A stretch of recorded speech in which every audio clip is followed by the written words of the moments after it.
Are you all married out? Is there too much Christmas in your lives? If that's the case, this video won't help you, because it's the best of the Christmas movies and TV shows that we dread, we love, and we watch every December. Meet me in St. Louis, 1944.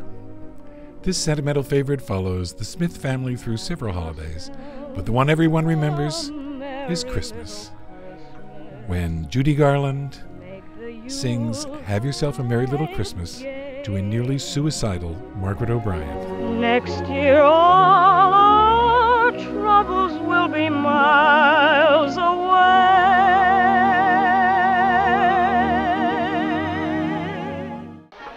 I'm not a praying man, but if you're up there and you can hear me, show me the way. It's a Wonderful Life, 1946. And it's a terrible shame that this wonderful Frank Capra movie has become obligatory viewing for restless family members on Christmas Eve. Keep your depressive uncle away from the TV when this is on, because it's a fable where everything goes wrong for a very decent guy, Jimmy Stewart, and then when he's ready to kill himself, they get worse. Only divine intervention can save him. Still in all, this is one of the greats.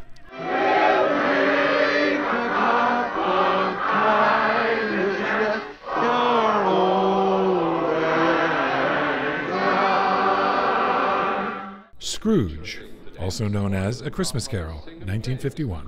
An ant is what it is, and a grasshopper is what it is, and Christmas, sir, is a humbug. Good day. Why the long face, Alistair Sim?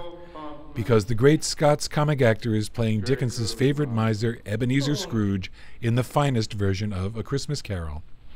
What do you want with me? Sim is convincing and delightful, both as the cranky skinflint and as the giddy Samaritan who's seen the light, thanks to a few ghosts. Can you forgive a pig-headed old fool for having no eyes to see with, no ears to hear with, all these years?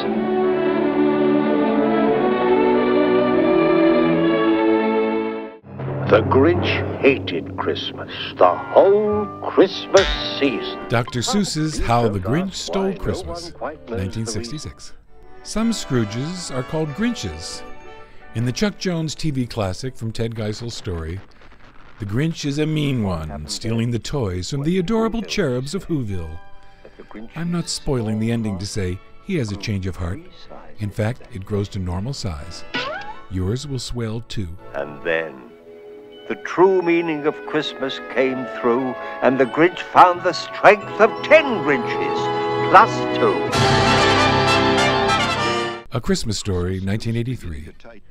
Gene Shepard was the great radio raconteur, and this movie does justice to his memory of a childhood back home in Indiana, when all he wanted for Christmas was a Red Ryder 200-shot carbine action air rifle. No, shoot your eye out. Oh no, it was the classic mother BB gun block. You'll shoot your eye out. As funny as it is sentimental, the movie is about speaking up for what you desire. Recommended for lovers of the First and Second Amendments. Oh, it was beautiful. I could hardly wait to try it out. Gremlins, 1984. An anti-It's a Wonderful Life.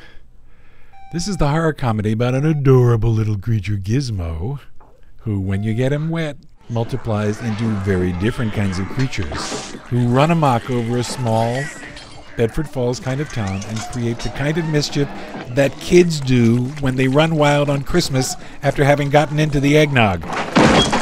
Not your kids, of course. Some people's kids.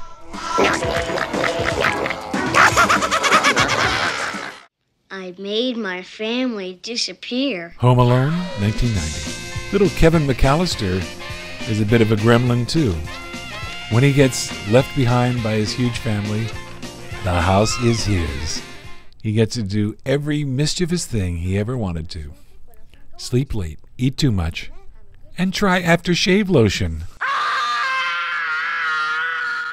Because he's played by Macaulay Culkin in his brief but brilliant phase as a child actor, Kevin is a very winning character, no more so than when he outwits two witless burglars. This is my house. I have to defend it.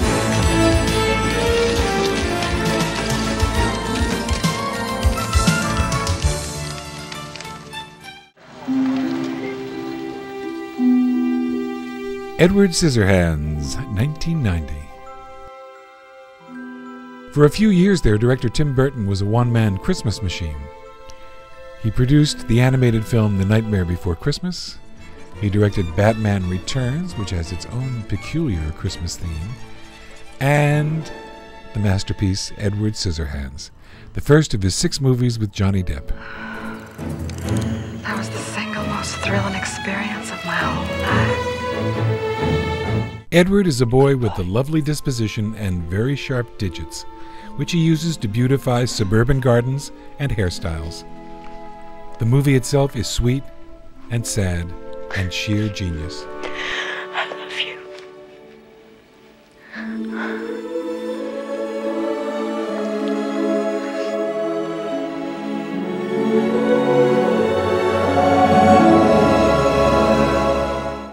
What in the name of Sam Hill is that?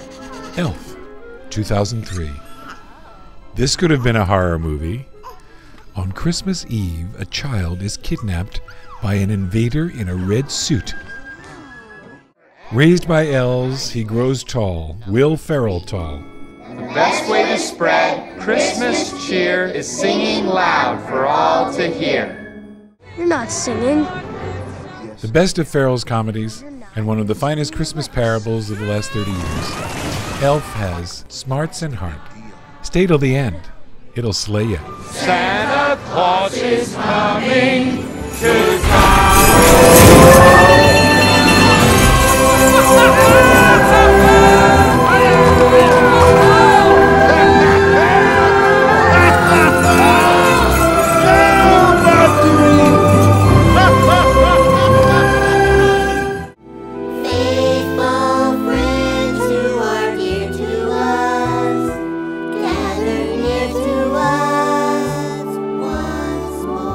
Mr. Hanky's Christmas Classics, South Park, 1999.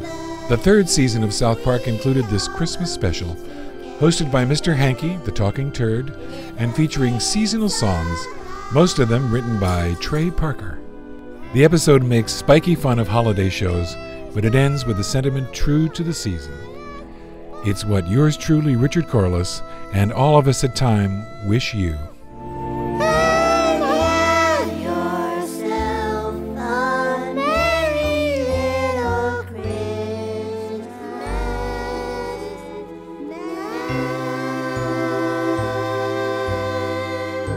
Time to go, Mr. Hanky.